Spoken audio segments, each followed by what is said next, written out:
really made.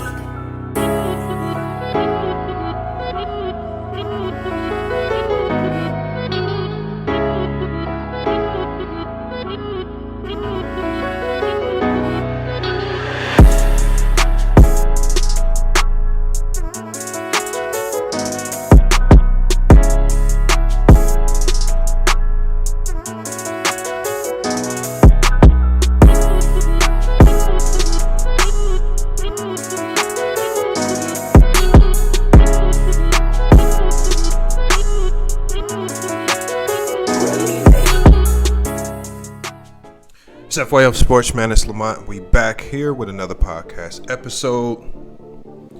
Man, we just had some breaking news out of Houston today that we had to touch on. And again, as we always do here at FYF Sports, man, we always look at these news and reports from a more unique perspective. But before we get into today's topic, make sure you guys like, comment, and subscribe. Hit the notification bell to the video if you have not done so already. We are grinding. We just approached 17K subscribers, so salute to everybody for helping us get there. I mean, you guys saw the numbers that we posted, so we appreciate you guys liking, commenting, and sharing all the videos in 2020 that you have so far. That's what's been helping this channel grow. That's what's been helping us continue to get this content and media out to you guys as quickly as possible, but also in a way to where, we like to give you guys the content in a way where you can make the final decision on what the narrative is. We don't try to control the narrative over here. But today we got some more information on James Harden. And so this is something that I actually kind of touched on in another video that I did on the Houston Rockets superstar. But a story just came out today stating that the Rockets culture of whatever James Harden wants is now reaching a breaking point. And it's kind of seemed that way. I mean, from the outside looking in, it's kind of seemed that way over the last few years. In a previous video that I did, I spoke about how the Rockets, initially gave James Harden Dwight Howard. That pairing didn't work, so they traded for Chris Paul. That pairing, somewhat successful, one game away from the NBA Finals. The two stars clashed, and James Harden didn't want to work it out. They ended up moving Chris Paul, and many could say that Chris Paul was moved because of James Harden. They end up bringing in Russell Westbrook from the Oklahoma City Thunder. That pairing seemed as if, with the small ball lineup, as if it could be one of the more lethal combinations in the NBA. But after another unsuccessful trip through the NBA through the NBA playoffs, now Russell Westbrook then demanded a trade, and now he's out of Houston. And so now they have John Wall and DeMarcus Cousins. So James Harden is just kind of running through superstar players, and none of these pairings are working. And as I mentioned before, I think the Houston Rockets are going to have to look at this situation and say the only constant in this particular situation is you, James Harden. And I think they have to look at it in that particular light, because with James Harden, with multiple years left on his deal, one of the highest paid players in the league, you have to find a way to come to some resolve. I don't think they're in a particular situation to trade him. I don't think teams out there can offer the Rockets something comparable. I just don't think teams are in a situation right now where they're looking to trade for a superstar player, especially if you're a contender, because essentially trading for you would take you out of contention because you would have to give up so much to get him. So I think what James Harden is asking for now is extremely unreasonable. But now I see multiple things kind of starting to happen to deter those trade efforts. And as we speak about before, the power of the media, the power of agendas, the power of GMs, front offices, and agents, and what they can do by manipulating the media to control or push certain narratives. So when I first saw this story, I initially thought there is some truth to that. The Rockets have capitulated to everything that James Harden has wanted, and it seems that way from the outside looking in. He's gotten all the players that he's wanted. He had the coach that he wanted. He was disgruntled that they didn't hire Tyronn Lue when they brought in Steven Silas. He refused to report. These are all things that are factual at this point in time. But I think the two have just come to a boiling point. But I think there are two problems going on in Houston right now. There's a bit of unprofessionalism going on with James Harden. As a pro athlete under contract, it's your job, especially when you're making that type of money. It's your job once you sign on the dotted line. And we always talk about this. Once you sign on that dotted line, whether it's a good contract or whether it's a bad contract, you need to report. You need to do your job. You need to play. And one of the things that's not in James Harden's favor right now is he did report slightly out of shape. Now, I know that there are some Photoshop pictures, and I'll flash that image on the screen. There are some Photoshopped images out there making him look a little bigger than what he is. And I understand that, James Harden has always been a bigger guard. It's never really affected him. There's always been complaints and rumors about him being out of shape. But at the end of the day, he's still one of the most prolific scorers in this league. I don't think that's going to deter him this year. Once he gets this rust out of his system, after his first game back, as you can see from these highlights, I think he's going to get back to top form pretty soon. So I don't think that's necessarily a big issue. I think that's one of the media-driven things that's kind of getting pushed out there to thwart his trade talks. But I think this story right here, it was reported by Tim McManaman of ESPN.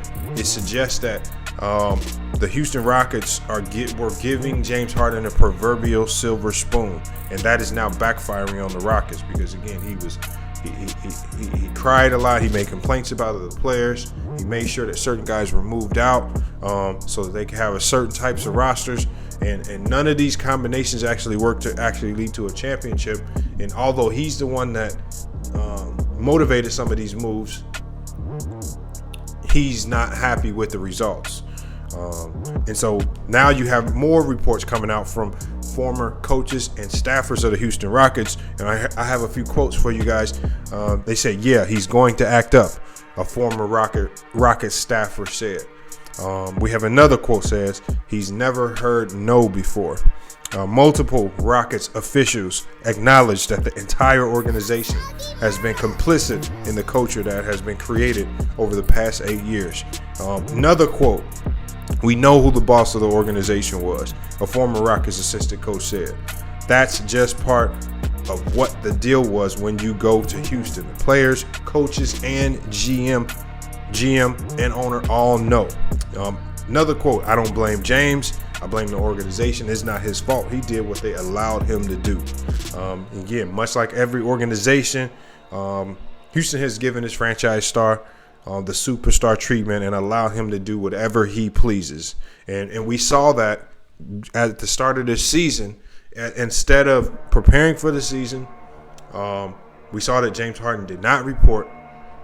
He was openly out partying with rappers in Houston and in Las Vegas. When he did eventually report, he had to sit out even longer. He had to pass 6 successful COVID-19 tests. He couldn't practice with the team. And with a new coach, with a new offense, all of those things, having your best player there is going to be vital to your team's success. So he was not there to participate in that. He eventually does report, and as we can see in these highlights, he ultimately does report. He kind of struggled from the field. He ended the game with 12 points. Again, I think it's slightly due to conditioning, maybe, and not just conditioning. I think he has no chemistry with his team and the new offense that they're running. I think James is a highly intelligent player. I don't think he'll have any problems picking up on Steven Silas's offense. But again, when you're dealing with so many new nuances, an entirely new coaching staff, you want to make sure, especially if you're James Harden, that you're there to help lead your team. Whether you request a trade or not, contractually, you're still part of this team. And contractually, it's your job to help this team win as many games as possible until you're not on this roster. But, James Harden's behavior, the culture, he's alienated other stars like Chris Paul and Russell Westbrook. And now with James Harden reportedly requesting a trade out of Houston, this marks the first time that the Rockets aren't going to instantly grant the 3-time scoring champ exactly what he wants. And again, things are just coming to a boiling point in Houston. The Rockets are weighing all of their trade options and trade packages. And it just looks like this mess is just going to spill into the season. It doesn't look like this is going to be an easy trade for the Houston Rockets. All right, but you guys, make sure you let me know what you think about this particular story. I think it's very interesting. It's just something that you want to watch. And again, what we say over here is look at both sides of this. Are all of these stories, are all of these things getting pushed by an organization? You know, did this story right here, did it get pushed by an organization that wants to diminish James Harden's trade value because they don't want to trade him? You know, when stories come out like this, it hurts the player. Other teams are now more hesitant to trade for you. You know, if other teams see these stories and actually believe them, let's say the Philadelphia 76ers, let's say they are considering giving up a Ben Simmons for James Harden. If they hear this story, why would they want to bring in a superstar that's going to cry and beg for everything and at the end of the day ultimately not be accountable or responsible for the end results on the court? You know, why would other teams want to bring in this headache? You know, when you see all the pictures, even the Photoshop pictures of him looking overweight, him coming into camp late. And so some of these things is absolutely undeniable. Him out partying, him not reporting. These are things that are unprofessional and undeniable. Those things, but these things are getting accentuated in the media. All of these things go to hurt James Harden. I think if James Harden honestly wanted to request a trade, I think he should have did like Anthony Davis.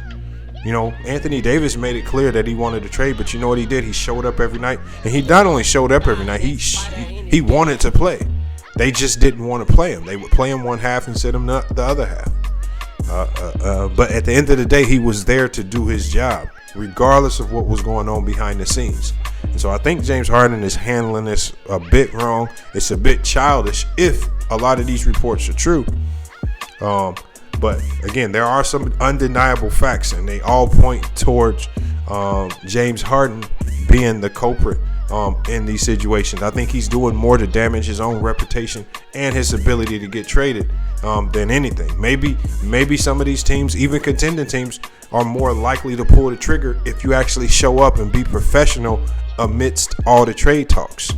Maybe they're more likely to pull that trigger. But right now, when you're looking at his shape, when there's videos of you partying, when you come in your first game and you don't look like you're prepared at all, I think none of these things bode well for the star. So as he's over 30, everything that you've seen from James Harden is going to start to decline from this point going forward. I mean, as much as we hate to see our stars fade and decline, it ultimately starts to happen, especially when they cross the age of 30 years old, 31, 32. We start to see that sharp decline. So I think the Houston Rockets need to figure something out. They probably only have about 2 to 3 more top tier years, and when I'm saying top tier, I'm referring to James Harden as being a superstar, top 5, top 10 player in the league. Maybe only 2 to 3 more years of that left. So they have a lot of decisions to make. I personally believe that the Houston Rockets should not trade James Harden. I wouldn't trade him. I wouldn't trade him to the summer. And then if ultimately I had to make a move, I would just make the move at the trade deadline. There are a lot of teams just evaluating what they have right now. I think the Philadelphia 76ers are evaluating what they have right now. If at the trade deadline they're still having trouble winning games on the road, there's no cohesion or no collectiveness with that unit, I think maybe then you can make a move for or push for Joel Embiid or Ben Simmons. But for that to happen, James Harden has to be on his best behavior. He has to be fulfilling his contract to the T. He has to be more professional. And those things right there are going to help James Harden more than anything. But again, like I said, in the comments, this video's premiering. Make sure you guys let me know what you think about this. Because we're going to be talking about this in our live streams. You know, we always talk about fake news, fake media. How true is this story? Is it simply getting pushed to diminish James Harden's trade value? Or is there some truth to it based on James Harden's history with the team?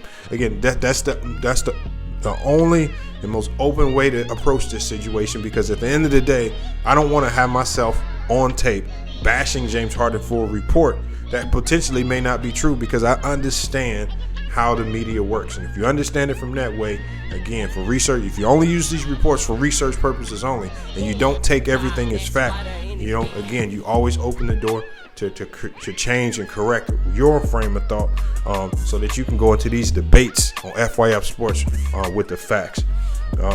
But salute to everybody for watching, man. Again, appreciate you guys for helping this channel get to 17K subscribers. We're still grinding. We're still grinding to 20K. Now, again, probably won't hit that 20K goal by the end of the year. Maybe we can hit 18K. So again, we're going to be grinding extremely hard over the next 2 weeks, really making a push for 18K subscribers. That's all we can do here. So again, salute to everybody that's been liking, commenting, sharing all the videos. Continue to do that. We're going to continue to push new content, new media. Look for more changes coming to the show. More sponsorships coming, more partnerships are coming. And again, we're looking, if you want to be a part of FYF Sports, if you got media, if you got anything that you want to push or sponsor or get out there to the public, let us know.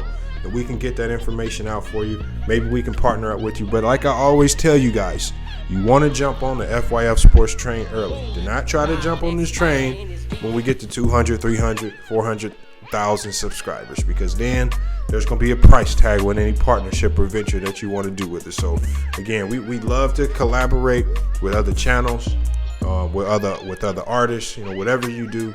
We would love to collaborate with you if there's something comparable that we can give each other. Babe, salute to everybody. It was FYF Sports, man. It's been another great podcast episode. We'll see you on the live stream tonight. And until then, it's FYF Sports, and we out.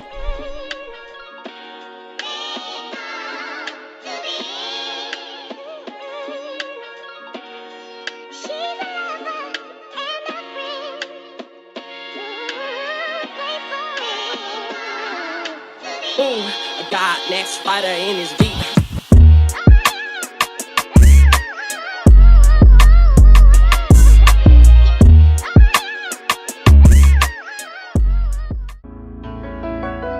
Really made.